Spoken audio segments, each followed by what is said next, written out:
As early as 1928, the communists declared that the racial differences among our people constituted the weakest and most vulnerable point in our social fabric. By constantly probing and straining at this one spot, they calculated that eventually the cloth could be torn apart and that Americans could be divided, weakened, and perhaps even set against each other in open combat.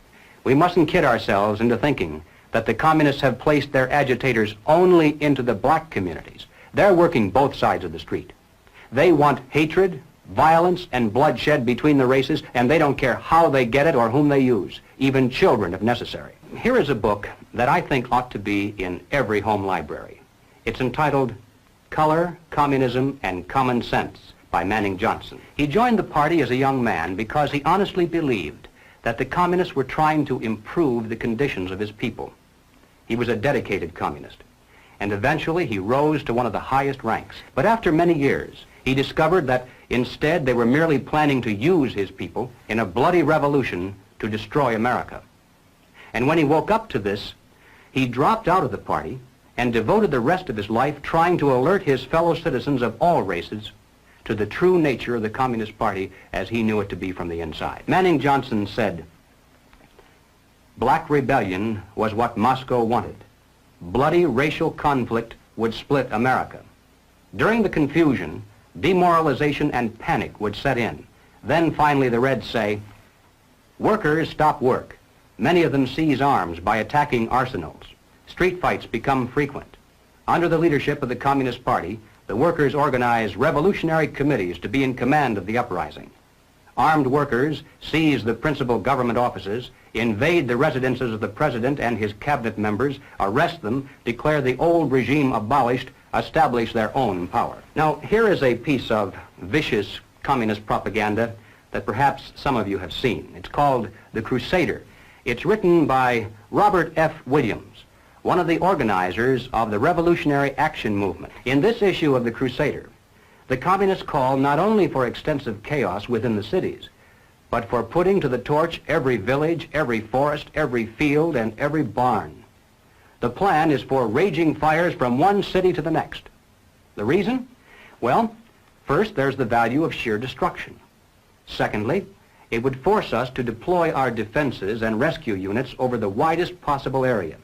The communists point out that as long as our police and National Guard remain concentrated, they're invincible. But if they can be forced to spread out over the entire city and into the countryside as well, then they can be picked off from ambush one by one. And the third value of massive fire to the communists is psychological. The average American, they say, soft and decadent, when he sees billows of black smoke rising from one horizon to the other, when at night the only light he has to see by is the flickering red from flames leaping into the sky, he'll become paralyzed with fear and panic. He'll run away and hide and do nothing to interfere with the guerrilla bands as they strike at the community's power centers.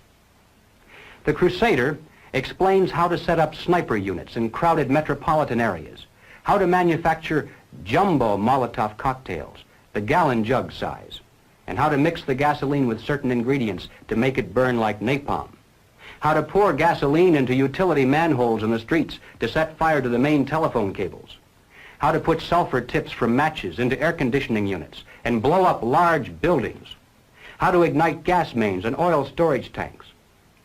It explains how radio-controlled model airplanes can be used to fly explosive charges over heavily guarded fences into gasoline storage areas or munition stockpiles. It even calls for infiltration into the National Guard units, revolutionaries posing as non-militants for the purpose of getting free military training and for gaining access to critical military supplies and heavy weapons. And then, finally, Robert Williams says this: any all-out minority revolution must create a state of crisis wherein almost all of the male population would be forced to remain in their homes to protect their property and families. You have reached the 911 police emergency line. Due to defunding of the police department, we're sorry, but no one is here to take your call. If you're calling to report a rape, please press 1. To report a murder, press 2. To report a home invasion, press 3. For all other crimes, leave your name and number, and someone will get back to you. Our estimated wait time is currently 5 days. Goodbye. I'm Donald J. Trump, and I approve this message. The middle class is very large, but it is not accustomed to deprivation and terror. Because of its affluence, it has waxed soft. It has no stomach for massive fire, blood, and violence. The motive force behind its life drive is its endless pursuit of prestige, conspicuous consumption, and sensual pleasure. A few years of violent, sporadic, and highly destructive uprisings will set the stage for the grand finale. After the stage is properly set through protracted struggle, America could be brought to her knees in 90 days of highly organized, fierce fighting, sabotage, and massive firestorm. Ladies and gentlemen, the plans and preparations for a communist revolution of force and violence are far advanced. The organization behind these preparations has almost unlimited financial resources, and it provides both training and leadership based upon years of experience in many other countries. Our enemies are deadly serious about their task, and it's nothing short of national suicide for us to continue to ignore their plans and their progress. The violent revolution becomes of primary value to the communists to the extent to which it can be used to condition the masses psychologically to accept the non-violent revolution, which is offered supposedly as the only alternative. Hoping to avoid further violence and bloodshed, the public is to be pressured into accepting measures that will move the country gradually and legally toward communism, but without calling it that. The strategy of the proletarian revolution calls for the quiet conversion of our government into a communist regime, but under the banner of socialism. Well, what is socialism? All right, let's define it.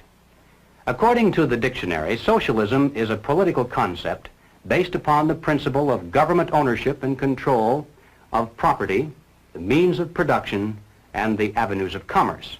Under socialism, those who run the government, and the communists are confident that in America they eventually will be the ones who do so, those who run the government will know who is to get something and who has to wait, and that represents control over human beings. What has all this to do with the communist revolution in America? Well, ladies and gentlemen, it has everything to do with it, because the building of socialism is the communist revolution in America. It represents the process whereby our country can be moved gradually toward communism without the people even being aware of it. No matter what grievance we may have, real or imagined, no matter what national problems we may face, the communists seize upon these as excuses to build socialism.